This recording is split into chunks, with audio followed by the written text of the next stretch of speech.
नमस्कार, मैं रणवीर सिंह पटेल, प्रवक्ता जीव विज्ञान, JIC प्रयागराज। आज मैं आप लोगों को मानव जनन यानी ह्यूमन रिप्रोडक्शन के बारे में बताऊंगा। ह्यूमन रिप्रोडक्शन में सबसे पहले देखा जाए तो आएगा पुरुष जन्नांग। पुरुष जन्नांग ये पेल्विस रीजन में स्थित होता है, माने श्रोण भाग में। पेल्विस रीजन में स्थित होने का बहुत बड़ा कारण है। अब इसका कारण बाद में बताएंगे। सबसे पहले देखते हैं कि इस पुरुष जन्नांग के अंतर्गत क्या क्या आता है। तो पुरुष जन्नांग के अंतर्गत प्राइमरी सेक्स ऑर्गन्स आते हैं। प्राइमरी सेक्स ऑर्गन्स या प्राथमिक लैंगिक अंग। प्राइमरी सेक्स ऑर्गन इसका इसलिए नाम पड़ा क्योंकि इसमें सीधे गैमेट्स का निर्माण होता है। इसके अंतर्गत टेस्टिस आता है। इसके अलावा कुछ सहायक सेक्स ऑर्गन्स हैं। सहायक सेक्स ऑर्गन्स में एक डक्ट सिस्टम है, उसके बाद एसेसरी ग्लैंड्स हैं, उसके बाद एक एक्सटर्नल जेनिटैलिया है। डक्ट सिस्टम में कई सारे नलिकाएं हैं, उसको हम अभी देखते हैं। और ग्लैंड्स में देख लेते हैं seminal vesicles, prostate gland, Cowper glands. अब ग्लैंड्स में कभी कोई क्वेश्चन पूछा जाता है कि कौन कौन सी ग्लैंड की पेयर्ड है, कौन सी अनपेयर्ड है। ये सेमिनल वेसिकल्स पेयर्ड में है, प्रोस्टेट ग्लैंड सिंगल है, काउपर ग्लैंड की पेयर में। एक्सटर्नल जेनिटैलिया ये सबसे बाहरी भाग होता है, इसके अंतर्गत पेनिस आता है। उसका देखा जाए तो जो सेक्स ऑर्गन्स में बाहर से जो हमको दिखते हैं वो दो मुख्य भाग हैं। एक तो टेस्टिस होता है और दूसरा जो है पेनिस होता है। अब हम लोग इसकी संरचना देख चुके हैं, इसका एक स्ट्रक्चर देख चुके हैं, जो आउटलाइन। अब इस आउटलाइन के साथ हम लोग डिटेल में डिस्कस करेंगे टेस्टिस के बारे में।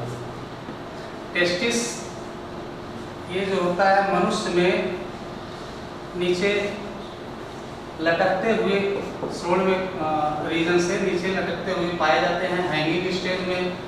और ये टेस्टिस जो है शुरू में एम्ब्रियोनिक स्टेज में ये एब्डोमेन में रहते हैं और 7 मंथ का जब फीटस हो जाता है तब ये नीचे आ जाते हैं, डिसेंड हो जाते हैं। और नीचे आने के बाद यहाँ पर ये स्क्राटम होती है, सैक पाउच है, इसमें जो है टेस्टिस सुरक्षित रहता है। इस ये लिगामेंट द्वारा जुड़ा रहता है, जिससे फिर ये ऊपर नहीं जा पाता है। अब कुछ जंतु में देखा जाए तो इंट्रा एब्डोमिनल टेस्टिस भी पाया जाता है, जैसे एलिफेंट है, व्हेल है। इनमें इंट्रा एब्डोमिनल माने एब्डोमेन में ही टेस्टिस होता है। और कुछ हैं जिनमें एक्स्ट्रा एब्डोमिनल टेस्टिस पाया जाता है, जैसे मनुष्य के केस में देख रहे हैं। और कुछ ऐसे भी स्तनधारी हैं जो सीजनल ब्रीडर्स हैं। उन सीजनल ब्रीडर्स में जो टेस्टिस होता है ब्रीडिंग के टाइम में नीचे आ जाता है और ब्रीडिंग के टाइम के बाद ऊपर चला जाता है। यानी जब ब्रीडिंग का होता है तो डिसेंड हो जाता है, बाकी समय में एसेंड रहता है। अब देखा जाए तो मनुष्य के केस में जो लटकता हुआ नीचे पाया जा रहा है हैंगिंग स्टेज में, इसका क्या कारण है? नीचे पाए जाने का कारण ये है कि यहाँ पर बॉडी टेम्परेचर 2 से लेकर 2.5 डिग्री सेंटीग्रेड कम हो जाता है। अर्थात जो बॉडी का टेम्परेचर है 37 डिग्री सेंटीग्रेड नॉर्मल टेम्परेचर है बॉडी का, अब इससे कम यानी कि लगभग 34.5 से 35 डिग्री सेंटीग्रेड हो जाता है यहाँ का तापमान। ये टेम्परेचर स्पर्म बनने के लिए सुटेबल है, स्पर्मेटोजेनेसिस के लिए उपयुक्त टेम्परेचर होने के कारण ये नीचे लटकती हुई अवस्था में पाया जाता है।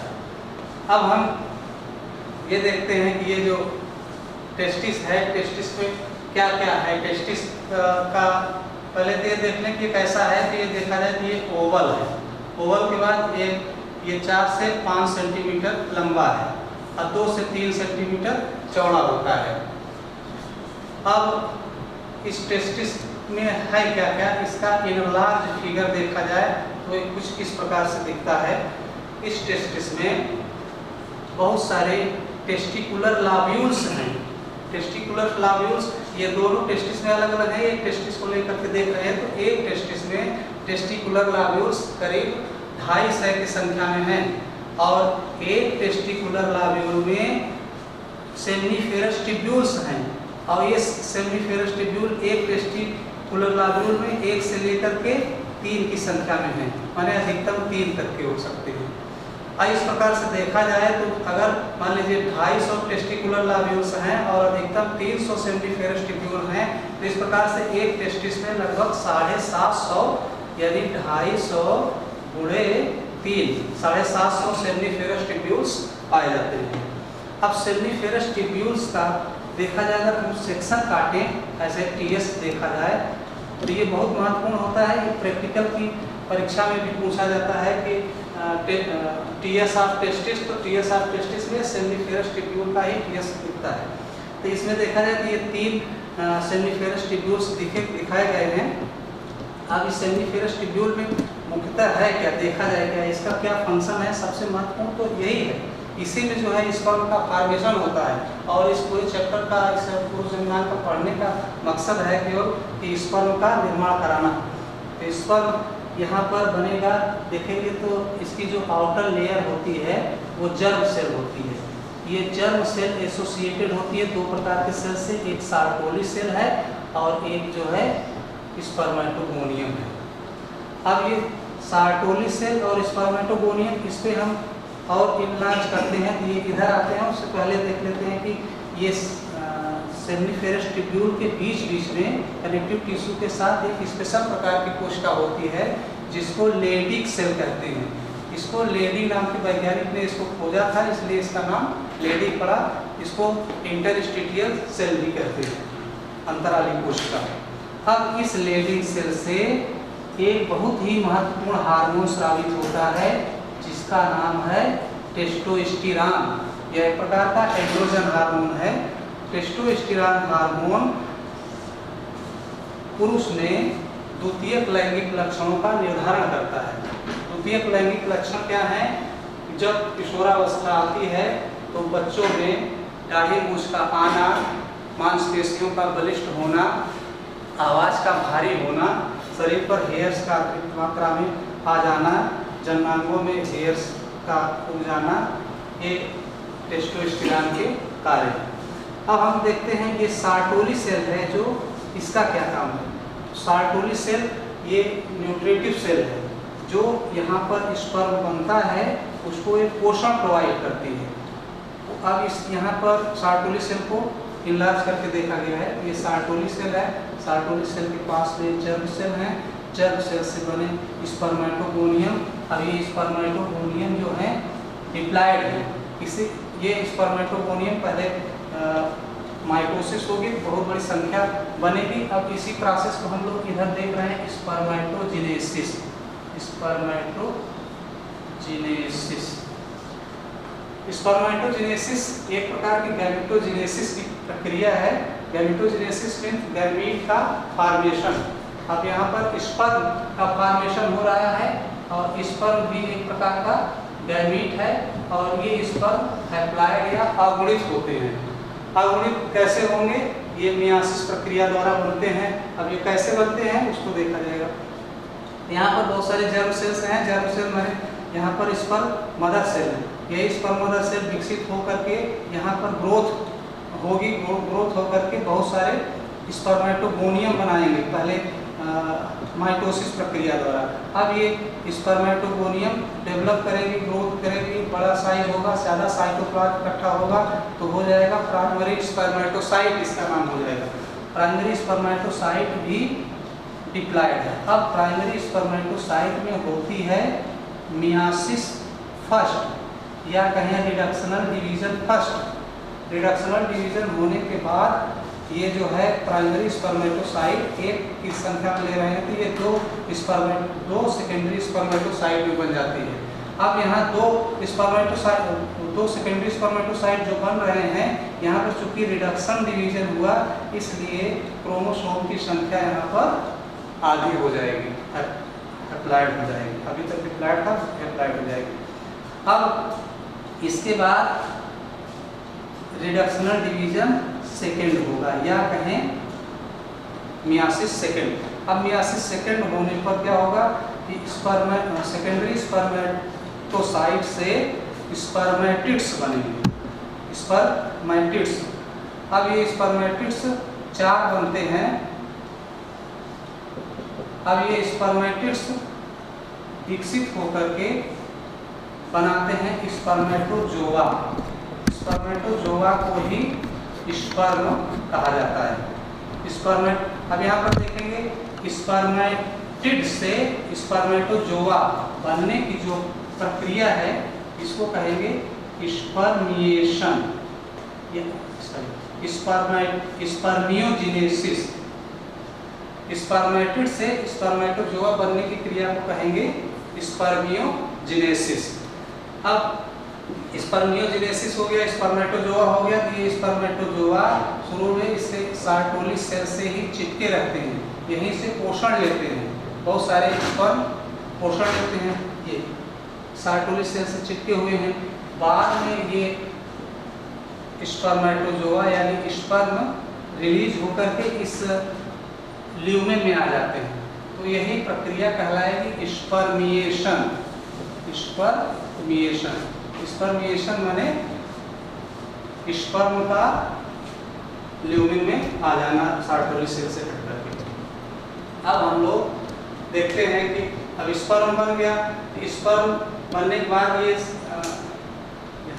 टेस्टिस, इसका पाथ क्या है, कहाँ कैसे कैसे जाता है, यही क्वेश्चन पूछा जाता है कि स्पर्म कहाँ से कहाँ तक जाता है। तो उसका एक बार पाथ देख लेते हैं। सबसे पहले देखेंगे कि ये टेस्टिस है।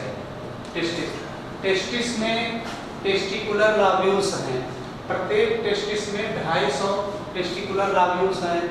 इस टेस्टिस में जो है सेमिनिफेरस ट्यूब्यूल्स हैं। एक टेस्टिकुलर लाब्यूल में 1 से 3 बताए और एक टेस्टिस में लगभग 750 सेमिनिफेरस ट्यूब्यूल्स हैं। अब सेमिनिफेरस ट्यूब्यूल्स यहाँ पर देखें, सेमिनिफेरस ट्यूब्यूल्स में बने स्पर्म बनने के बाद ये ट्यूबुलाई रेक्टाई के माध्यम से आ जाते हैं रेट टेस्टिस या रेटी टेस्टिस में। रेटी टेस्टिस को ही नेटवर्क ऑफ डक्ट कहा जाता है, नेटवर्क ऑफ डक्ट। रेटी टेस्टिस के बाद स्पर्म जो है वाशा इफ्रेंसिया से होते हुए आ जाते हैं इपिडिडाइमिस के ऊपर वाले पार्ट में, जिसे कैपुट कहते हैं। अब यहाँ इपिडिडाइमिस में क्या होता है कि इसमें टेम्पररी रूप से स्पर्म स्टोरेज होता है। अब इपिडिडाइमिस के बाद ये आते आते इसके नीचे वाले भाग में जिसको कहते हैं कौडा, इससे स्पर्म आगे ऊपर की ओर चढ़ता है। इस नलिका को कहते हैं स्पर्म डक्ट या वाश डिफरेंस। अब इपिडिडाइमिस के बाद वाश डिफरेंस में पहुंचता है। वाश डिफरेंस ये नलिका यहाँ आती है। जब ये सेमिनल वेसिकल से मिल जाती है तब इसका नाम हो जाता है इजैकुलेटरी डक्ट। इजैकुलेटरी डक्ट में पहुंचे। इजैकुलेटरी डक्ट जब यूरेथ्रा, ये जो यूरिनरी ब्लैडर से आ रही है नलिका, यूरेथ्रा से जब मिल जाती है तब इसका नाम यूरिनोजेनाइटल डक्ट हो जाता है। इजैकुलेटरी डक्ट फिर यूरिनोजेनाइटल डक्ट हो जाता है। अब इस यूरिनोजेनाइटल डक्ट से ये सीमेन बाहर एक पर्चा द्वारा बाहर निकल जाता है, डिस्चार्ज हो जाता है फीमेल रिप्रोडक्टिव पाथ में सीमेन।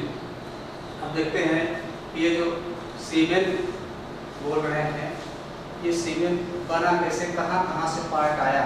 पहले तो हम लोग स्पर्म लेके चल रहे थे, अब यहाँ से स्पर्म बना, फिर उसके बाद यहाँ जो सेमिनल वेसिकल्स है ये एक प्रकार के ग्लैंड्स है। इससे जो है सिक्रीशंस होंगे, कुछ रासायनिक पदार्थ स्रावित होंगे और इसमें जो है फ्रक्टोज होगा।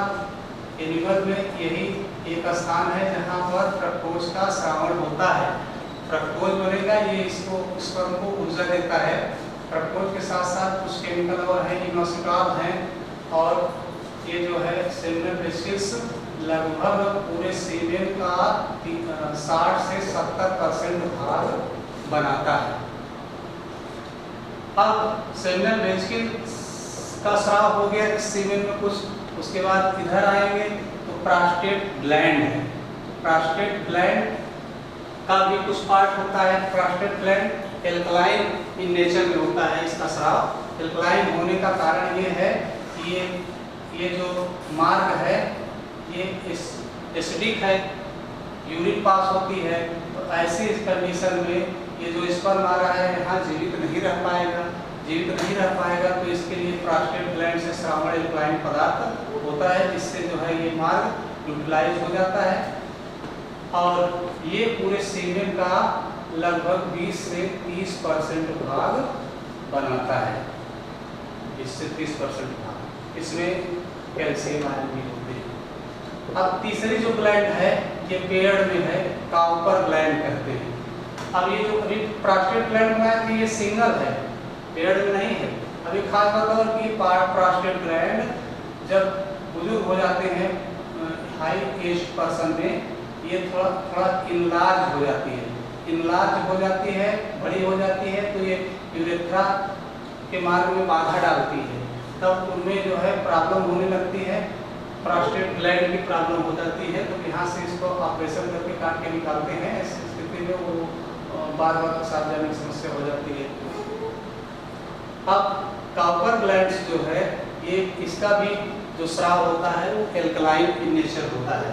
काउपर ग्लैंड से लगभग देखा जाए तो 5% इसका स्राव का योगदान सीमेन बनाने में होता है। तो अब देखें कि ये सीमेन में क्या क्या है स्पेशली। तो सीमेन में 10% स्पर्म होता है और बाकी 90% सेमिनल फ्लूइड या सेमिनल प्लाज्मा होती है। सेमिनल प्लाज्मा में यही सब तीनों ग्रंथियों के स्राव हैं। इसमें फ्रक्टोज है, इनोसिटॉल है, कैल्शियम है, एल्कलाइन नेचर के हैं और एंजाइम्स कुछ हैं। अब ये जो स्पर्म है, स्पर्म के बारे में हम और डिटेल देखते हैं, इसकी संरचना देखते हैं। Human sperm, structure of human sperm, ये भी बोर्ड में पूछा जाता है सीधे चित्र बनाने, बहुत सिंपल चित्र है। इसकी संरचना में 4 मुख्य भाग आते हैं। एक ऊपर वाला भाग हेड और उसके नीचे वाला भाग जो होता है नेक होता है। ये नेक, गर्दन संकरी होती है, छोटी होती है। उसके बाद जो बीच वाला सबसे बड़ा भाग दिखता है वो मिडिल पीस होता है और जो लास्ट में जो इसको मोटेलिटी प्रोवाइड करता है, पैजिनेटेड टाइप का है, उसको टेल कहते हैं। अब इसमें खास बात देखते हैं इसके हेड वाले रीजन में। हेड वाले रीजन में 2 पोर्शन है। एक आगे छोटा सा पार्ट है, ये देख रहे हैं, इसको कहते हैं एक्ट्रोसोम पार्ट। ये गाल्जी बॉडी का बना होता है। गाल्जी बॉडी स्रावी नेचर में हो जाता है। सिक्रेटरी पदार्थ इससे स्रावित होते हैं। इसमें हाइड्रोलिटिक एंजाइम होता है। ये हाइड्रोलिटिक एंजाइम 3 प्रकार के होते हैं। एक को कहते हैं हाइड्रोनिडेस। ये एंजाइम जो एक है उसकी जोना पेलुसिडा वाले लेयर को डिसइंटीग्रेट करता है। दूसरा एंजाइम है कोरोना पेनिट्रेटिंग एंजाइम। ये भी जो एक है उसके कोरोना रेडिएटा को पेनिट्रेट करता है। तीसरा वाला पार्ट है एक्रोसिन। ये एक्रोसिन भी एग के जोना पेलुसिडा लेयर को डाइजेस्ट करता है। अब देख रहे थे आप हेड की संरचना में। हेड में देखा जाए तो इसके हाफ पार्ट में एक मेम्ब्रेन होती है जिसको गैलिया नाम से जाना जाता है। उसके बाद हाफ से लेकर के इधर मिडिल पीस तक की मेम्ब्रेन है जो बहुत ही थिन साइटोप्लाज्म की बनी मेम्ब्रेन, जिसको मेंचेट मेम्ब्रेन कहते हैं। अब इसमें जो केंद्रक होता है बहुत बड़ा केंद्रक होता है, इलांगेटेड केंद्रक है। ये जो है अप्लाइड करता है, इसमें इसका डीएनए मटेरियल, जेनेटिक मटेरियल भरा होता है। नीचे साइड में ये केंद्रक डिप्रेस होता है और इसके बाद जो है नेक वाला रीजन है दूसरा। अब इस नेक वाले रीजन में 2 महत्वपूर्ण संरचना है। 2 क्या, एक ही है लेकिन 2 नाम से जानी गई है। एक को कहते हैं प्रॉक्सिमल सेंट्रियोल और दूसरे को कहते हैं डिस्टल सेंट्रियोल। प्रॉक्सिमल सेंट्रियोल ये यूं ही यहाँ पड़ा रहता है। इसका काम तब आता है जब ये एक को भेद करके एक में जाता है तो वहाँ पर एग को ओवम को अपना एक प्रॉक्सिमल सेंट्रियोल दे देता है और वहाँ पर वो आगे अपने विभाजन की अवस्था को कंप्लीट करता है इसकी इस सेंट्रियोल की मदद से। उसके पास खुद का सेंट्रियोल नहीं होता है ओवम के पास, यही सेंट्रियोल वहाँ पर महत्वपूर्ण भूमिका निभाता है। अब जो डिस्टल सेंट्रियोल है, इस डिस्टल सेंट्रियोल से एक एक्सियल फिलामेंट निकला होता है। एक्सियल फिलामेंट, ये एक्सियल फिलामेंट पूरे मिडिल पीस से होते हुए टेल वाले रीजन से लेकर के आगे तक चला जाता है। आगे तक इसको जो है तैरने में मदद करता है